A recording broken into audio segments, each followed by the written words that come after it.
Thank you. Thank you. Appreciate it.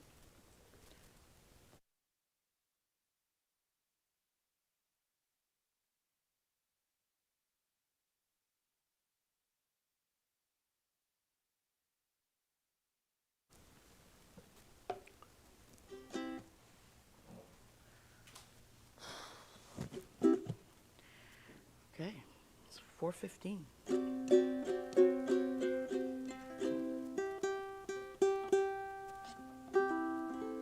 Hi, everybody. Everybody all tuned up?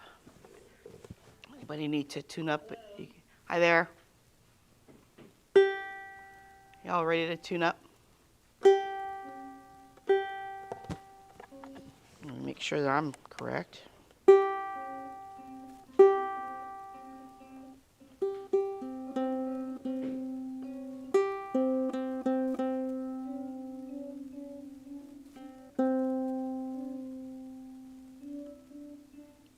You're sharp, sweetie. You need to go down. Go down. La la la. Go down. Yeah. Are you using a tuner? No. Okay. So you want to bring your C, you want to bring that down. Bring your tuning down. Yeah.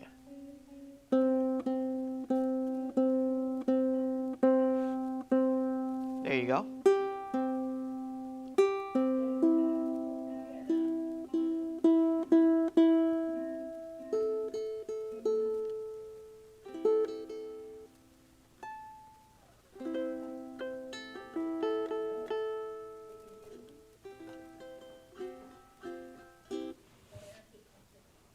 Okay, so there we go. G, C, E, A.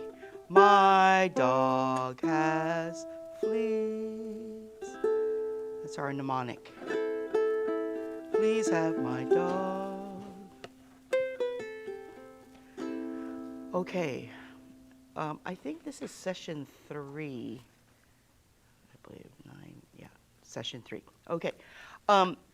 I realized that in the very first session, it was a little rushed, and then I never returned to it last week.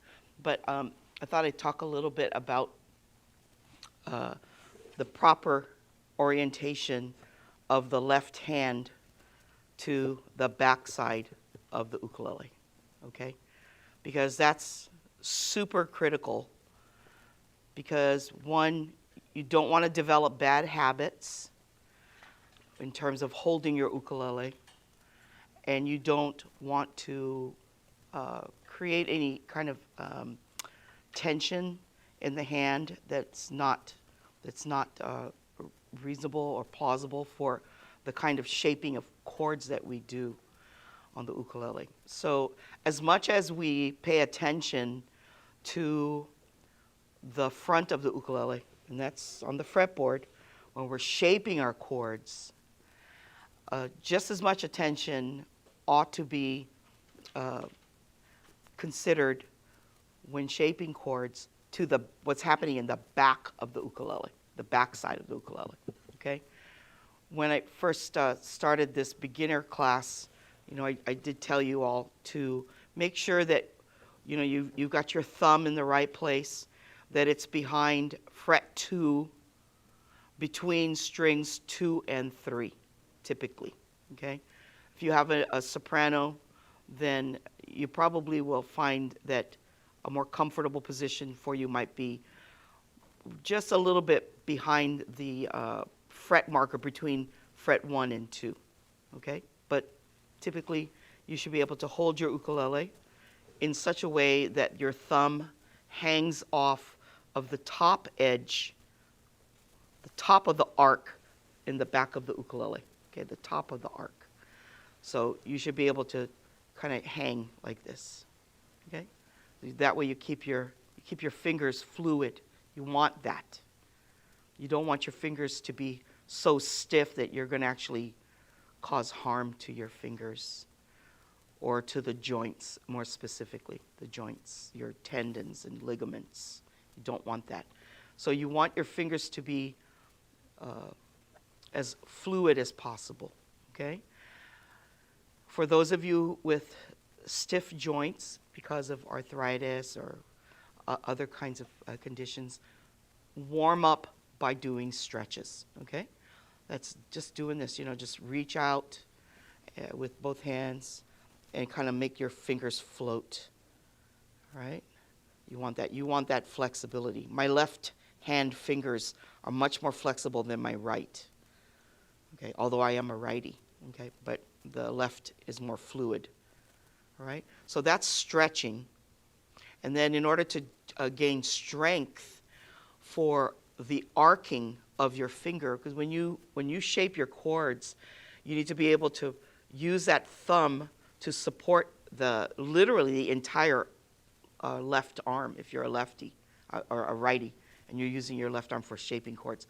So you're hanging off of the thumb, but the fingers have got to be able to come up and over the neck, all right?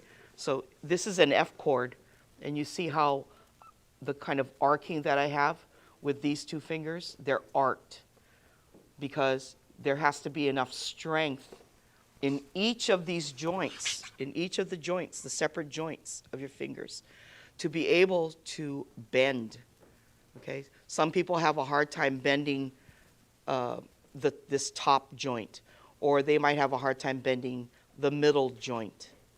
And some folks, have a hard time with the joint that joins the palm. So you do those exercises to stretch first of all, and then you practice your clenching, okay? And this is what helps your fingers to develop muscle memory and muscle separation, okay, at the joints themselves. Now what I do when I need to stretch my fingers is, I'm always looking at them and I try to get as wide a breadth here between my pinky and my thumb. And I'll demonstrate this for you in a little bit, why that's important, okay? I'm also, when I'm stretching, I try to make sure that these two digits are the ones that are getting the most stretch. And where you're going to feel that, besides the muscles here, because these are the two largest muscles on your palm, right? You're going to feel that more here in this part of your arm. You should be able to feel that, yeah? So I want you to be aware of when you're playing, you're not just playing with your fingers. This involves your arms. It involves up to your shoulder, okay? Because you've got to be able to move your arm in and out, depending on the shape of the form, the positioning of the chords. All right? So that's one other thing to do. Okay? Besides the stretching, make sure that you're stretching between these two digits. Then do exercises with clenching of the fingers. Right? So I don't know if you can see that, but the tips of my fingers are able to touch the top of my palm here, okay? But that comes with, years and years of playing, right? So this is all part of your process in developing as a player, okay? So to be able to move your fingers in this way, that's a good thing for you to do. And as soon as, if you hurt, you stop, okay? And you take a look at your fingers, you take a look at where's the source of the pain or discomfort, right? Locate that and make sure that there is not something that's more serious that's happening with your hands or your fingers. Okay, so you don't want to exacerbate an injury if you have one there. Identify it quickly. Okay, all right. So that will help you to develop flexibility. You want flexibility. You want to be able to stretch your fingers out. You also want to be able to arc your fingers, because that's going to be necessary to shape a bunch of different chords. Okay, and the more you do this kind of thing, the easier it will be for you to grab a hold of your strings and place them in your frets. Okay? So do that. Now, one of the reasons why, actually the most significant reason why I do the stretch and I make sure that I feel that stretch between the pinky and the thumb is because I should be able to keep my thumb here in my home position, right? This is home position. I should be able to stretch as much of my palm out with the extreme exterior here of the pinky as I possibly can. Okay, that means that the orientation of my thumb changes, right? It slides backwards, so it rotates this way. It rotates, and I'm able to reach out to my 12th fret. Some people have super long fingers, so they can reach even further than that. So that can be your gauge, and you're actually going to be able to look at your hands, your left hand, and kind of gauge where you're at. So where my home position is, I can tilt my hand to the extremes, and I can see where my thumb is.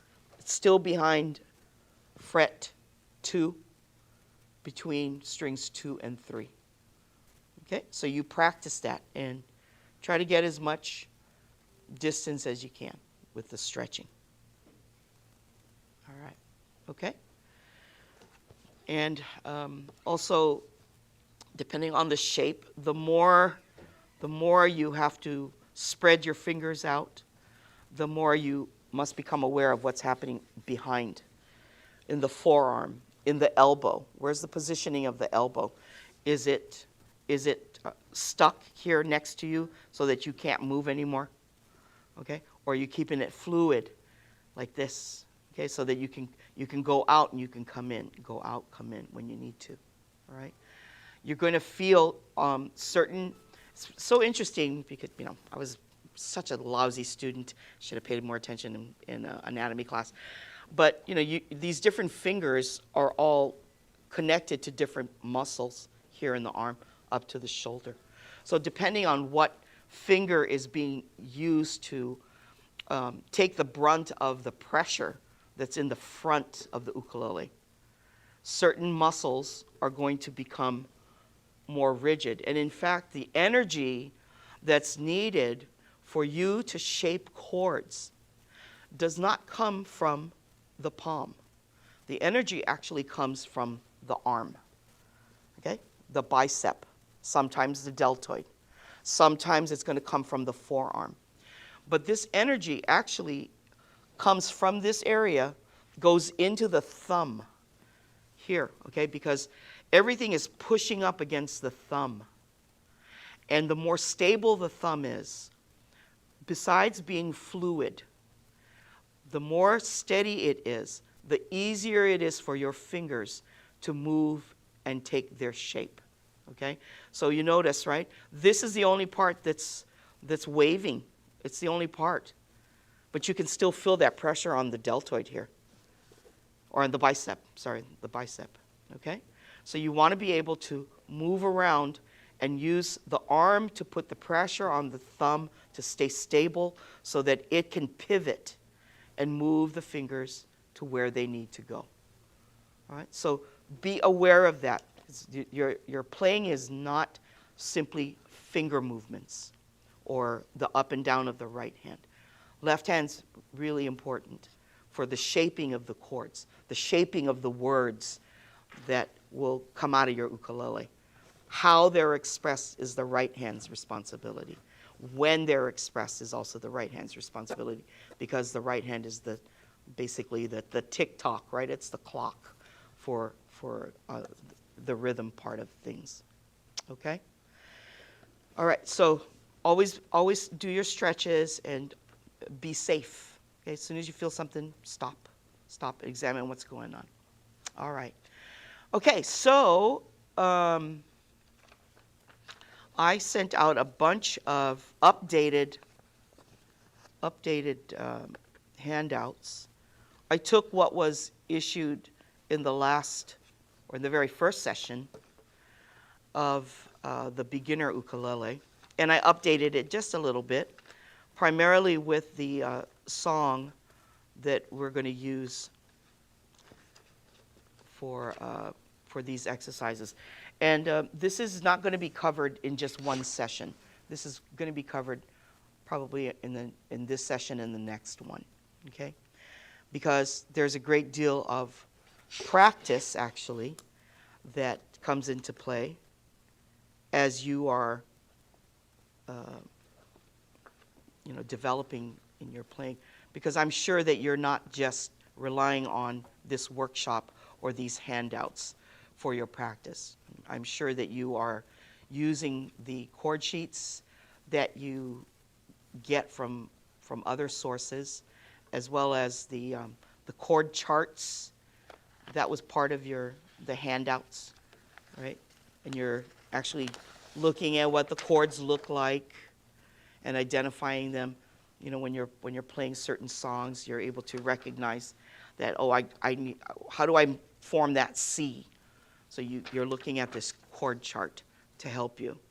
This is not at all, this chart that I provided is not in the least bit an inexhaustible or an exhausted source, because there are literally hundreds of chord forms, okay?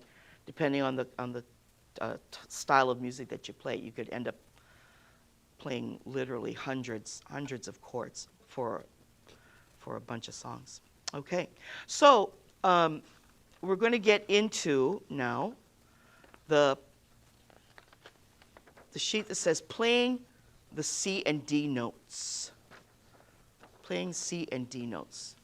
And this would be playing the C and D notes on the C string. The C string.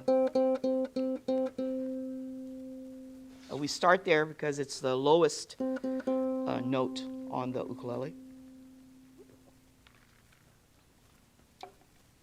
It's usually where we begin because there are no flats and sharps that we have to deal with. And this is all part of understanding the very foundation of music. When you hear a song, what you're connecting with first is the melody, the single notes that move a song along. So to recognize the single notes of a melody is the basis. That's a scale of notes, sequential notes, ones that are adjacent to each other or they're a certain distance from each other. Because each sound has a particular frequency. And when we're going up the scale, we're literally going this way. Okay? We're going towards the sound hole, to go up a scale. To move towards the nut is to go down a scale.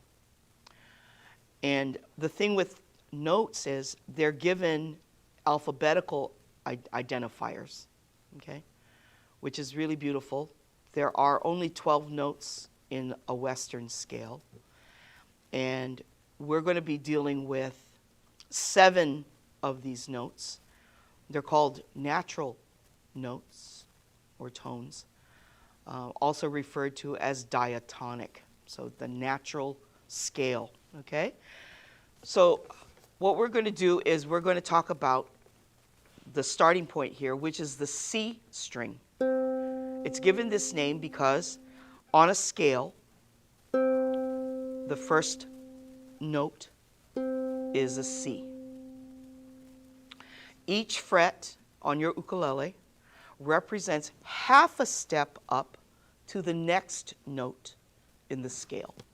And we're going to go in an ascendant orientation. So that means we're going to go up, right? We're going to go up from the C to a D. And the distance between a C and a D are 2 half steps. So each fret represents half a step. So in order for us to go from a C, this open C, to the D, which is here on fret 2, string 3, we go up 2 half steps, 2 frets. Okay, so C, D, C, D. Okay, and you notice that on your sheet here, it does give you the notes of the strings, the open strings, right? So when we tune, we're tuning G, C, E, A. So these are the open notes of your ukulele. All right, so C and D. C, D. C, D. Now, when we play, most songs, Western songs, are in 4/4 time. That means there's 4 beats, 4 quarter beats in a measure. And a measure is simply a phrase of music that is written. So we can strum a C chord, for instance. And the C chord gets its name because there is its root, a C, the C note right here. So it is the foundation of a C chord. It is what is called a root note. The root note of a C chord, this guy, is the C here. There's also one other C, and it's here under this finger, my ring finger, which is on fret 3 of string 1. So I have 2 roots. I have the low root of C, the open, and I have the higher, the octave, the whole octave up. Okay, so there's 2 of them. So when we count our time within a measure, we can hit a whole beat. 1, 2, 3, 4. 1, 2, 3, 4. 1, 2, 3, 4. 1, 2, 3, 4. Okay? All right. The next way that we will count is with 2 half beats. Still within a measure. We have 4 what we call quarter beats. Okay? We're going to take them and we're going to hold each 2 strums, each for 2 beats. 1, 2, 3, 4. 1, 2, 3, 4. Okay? So we've subdivided the 4 beats into 2.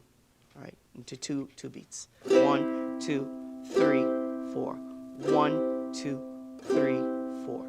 Okay? All right. Now what we typically start out with when we play are the 4 quarter beats. So within a song that is in 4/4 time, we have 4 quarter beats. All right? So that would be 1, 2, 3, 4. 1, 2, 3, 4. 1, 2, 3, 4. 1, 2, 3, 4. Okay? So that's really typical. That's real typical. All right, so let's hear what this sounds like if we just hit the note. C, 2, 3, 4. C, 2, 3, 4. C, 2, 3, 4. C, 2, 3, 4. That's the whole beat, right? So let's do 2 half beats. C, 2, C, 4. C, 2, C, 4. C, 2, C, 4. You can also count it out. 1, 2, 3, 4. 1, 2, 3, 4. Okay? We get to the quarter beats. 1, 2, 3, 4. 1, 2, 3, 4. 1, 2, 3, 4. Right? We do the same thing with the D. We go with the D on a whole tone, or whole beat. 1, 2, 3, 4. 1, 2, 3, 4. 1, 2, 3, 4. 1, 2, 3, 4. Okay, 2 half beats. 1, 2, 3, 4. 1, 2, 3, 4. 1, 2, 3, 4. 1, 2, 3, 4. All right, now we got the 4 quarter beats. 1, 2, 3, 4. 1, 2, 3, 4. 1, 2, 3, 4. 1, 2, 3, 4. All right, and then we can combine them as well. That's in the third section here. 2 half beats. The first half beat is going to be on C. The second half beat is going to be on D. Excuse me. Okay, so C to D 4, C to D 4, C to D 4. Sorry, my throat is really dry today. All right, so and let's count it out. Pardon me. 1, 2, 3, 4. 1, 2, 3, 4. 1, 2, 3, 4. 3, 4. 1, 2, 3, 4. 1, 2, 3, 4. Okay, we do quarter beats, and we're going to alternate. And let's just call out the note name. C, D, C, D, C, D, C, D, C, D, C, D. Okay, so those are your quarter beats. All right, and so you can practice this on your own. That's what it's intended to do, so you know where your notes are. You also had, I don't know if you downloaded the notes on the keyboard, on the fretboard. You can look at that as well. Okay, but that one's going to show you all the notes. But we're just concentrating today on the diatonic notes. Okay, so those are the notes on the C string. The next string, of course, is going to be your E string. That's your open E string. That's string number 2.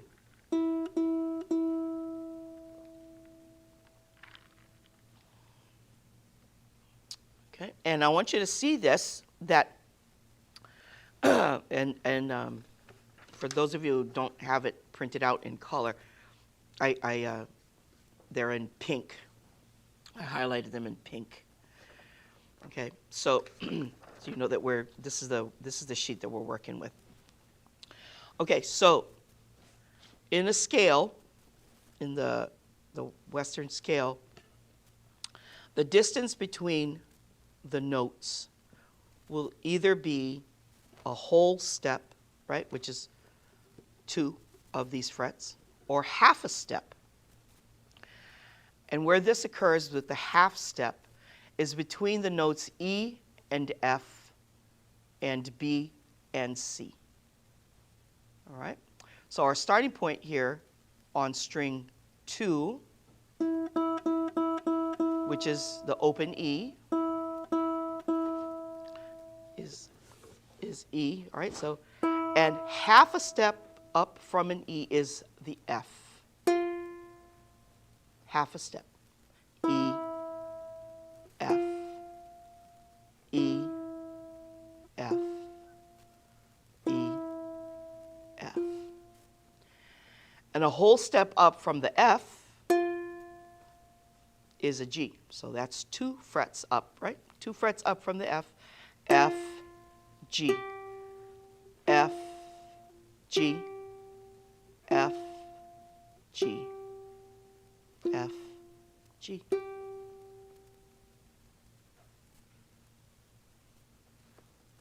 Okay, so let's go back to the E and let's play all 3 notes that are here. E, F, G, E, F, G, E, F, G. Right? So we're ascending the scale, we're going up. So each note, as we're playing it, is rising above the next or the prior one. E, F, G, E, F, G. Right? So that's how a melody is going to be created. All right. We can go backwards. G, F, E, G, F, E. Does it have a familiar ring to it? 3 blind mice, 3 blind mice. Okay? So what goes up comes down. All right, and next in the grid, in the adjacent grid, are the exercises for playing out each tone, okay? So each one is called out to you. The whole beats, the half beats, the quarter beats. So make sure that you're practicing that on your own, right? The whole beat, E, 2, 3, 4, E, 2, 3, 4. Let's do half beats. E, 2, E, 3, E, 2, 3, 4, E, 2, 3, 4, E, 2, 3, 4. And then your quarter beats, 1, 2, 3, 4, 1, 2, 3, 4, 1, 2, 3, 4. Same thing with the F.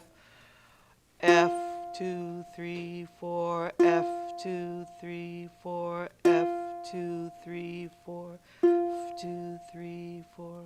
Half beat. F, 2, 3, 4, F, 2, 3, 4, F, 2, F, 4, F, 2, F, 4. And then quarter beats. F, 2, 3, 4, F, 2, 3, 4, 1, 2, 3, 4, 1, 2, 3, 4. Okay? And then do the same thing with your G. G, 2, 3, 4, G, 2, 3, 4.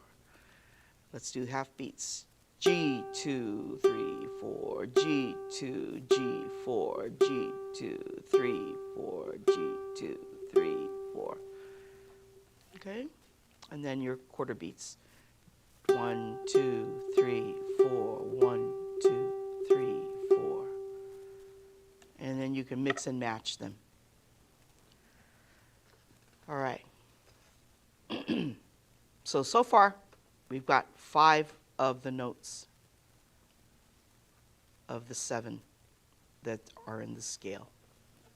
C, D, E, F, G. Okay. So let's play them together. C, D, E, F, G. C, D, E, F, G.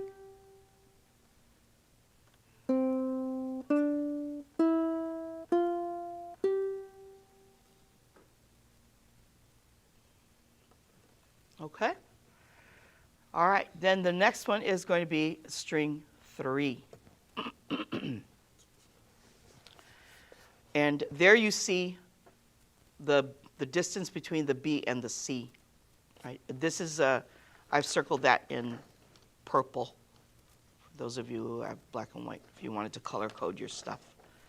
I think it's color coded if you look at the if you look at what was transmitted to you. So you can mark your sheets the way you like. Okay? So our starting point here is A. The distance between A and B is a whole step, and the distance between the B and the C is half a step. Or distance between A and B is a whole tone. Or a whole step.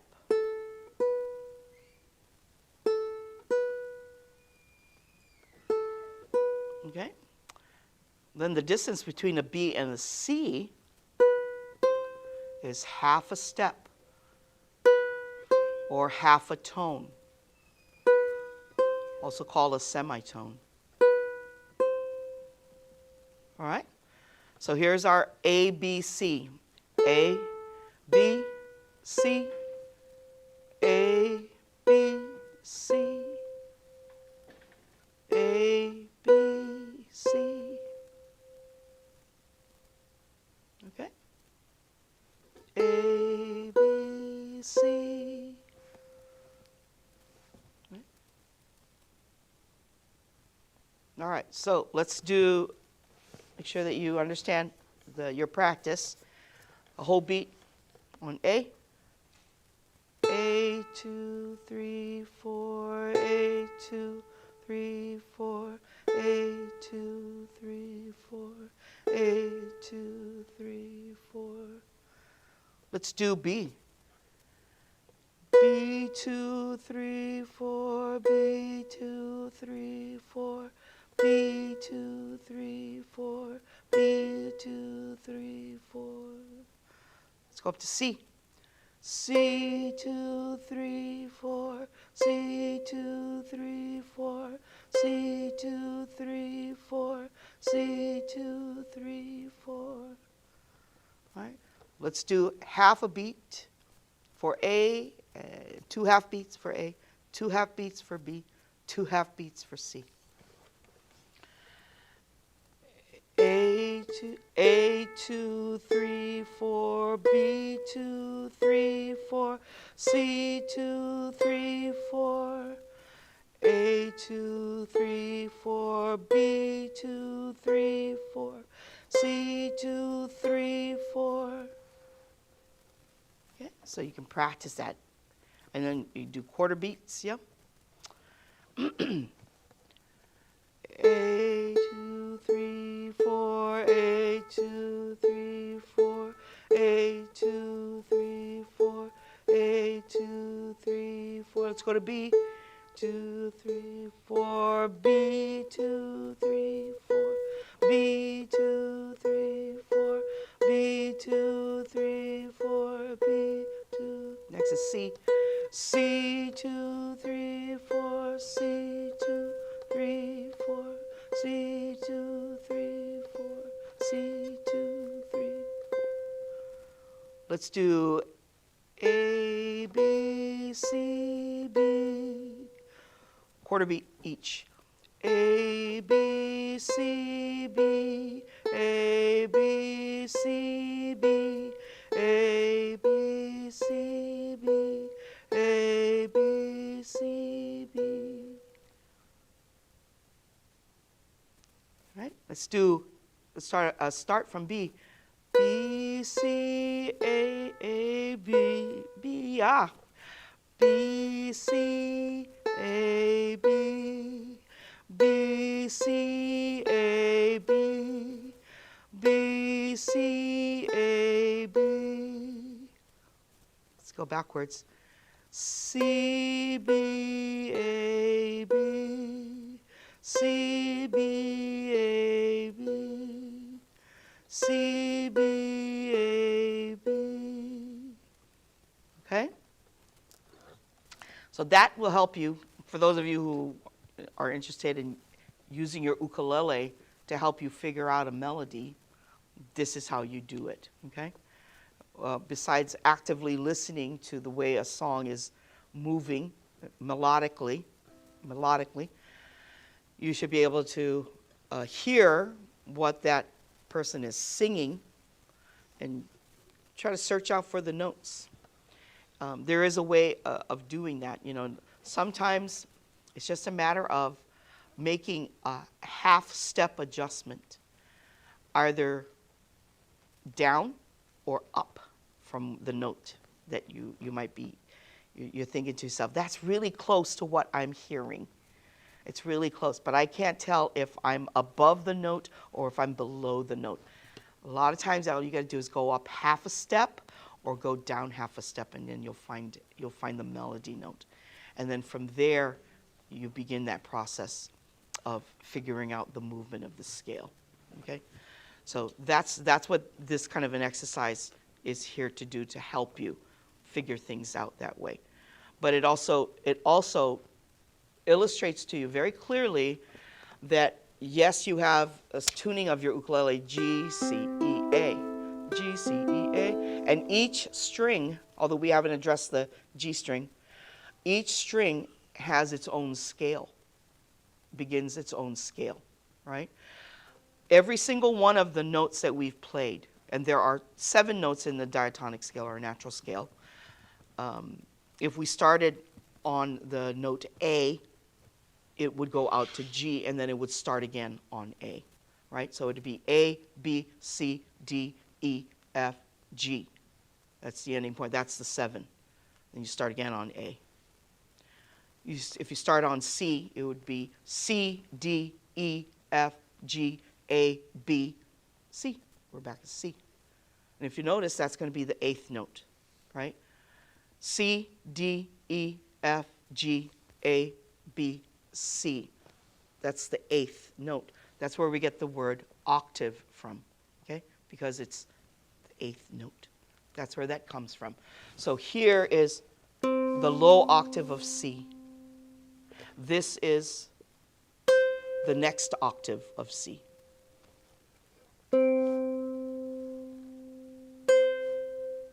Same note, just a different octave.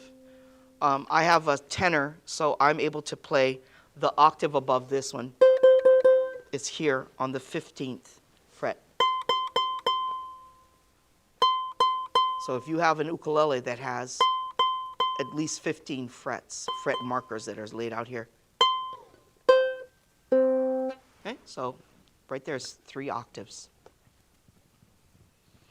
And if you're playing up here already, you shouldn't be in this class.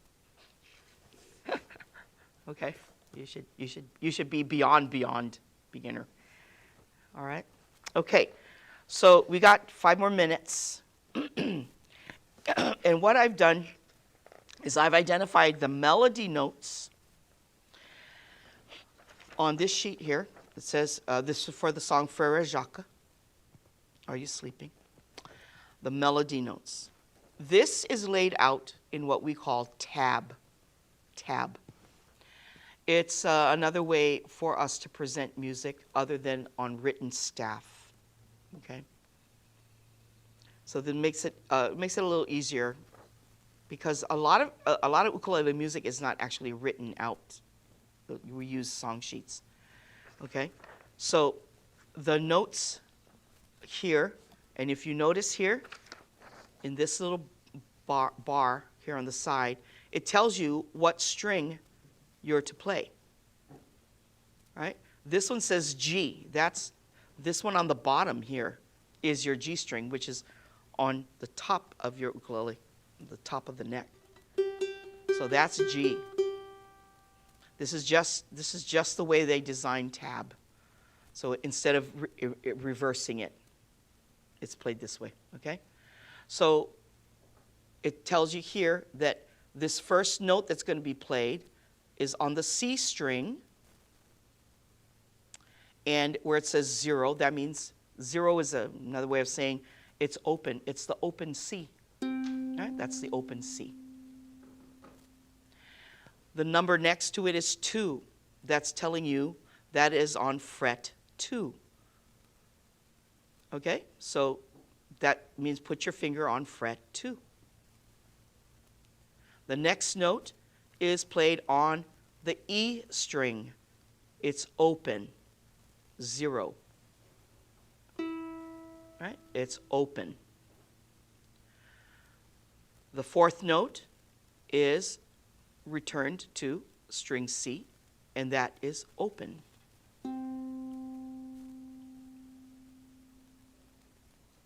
Okay? So that covers the first bar of Frère Jacques. Frère Jacques, Frère Jacques. Okay? So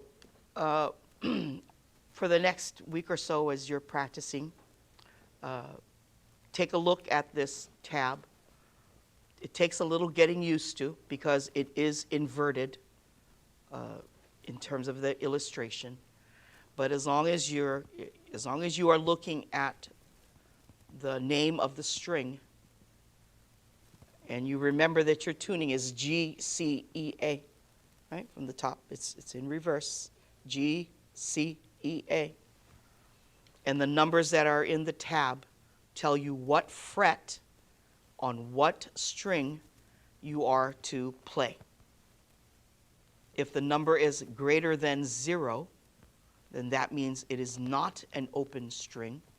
You need to place your finger on the fret that is numbered there for you. Okay? So when we get back next week, we'll talk more about the use of tab for this exercise at least. And even tab is it's not very common, even today, for ukulele song sheets.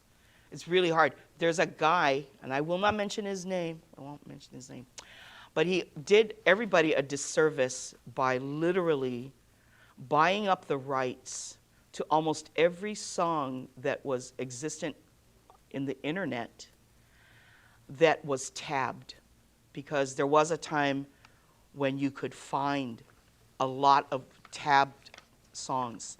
But this guy grabbed it. I don't know how he did it. I mean, he had to have a ton of money to be able to do this. But he grabbed it so that it became necessary, or it has become necessary, that if you want to find the tab for these songs, and he doesn't even have an inventory of the songs, so you can't even tell what it is he has.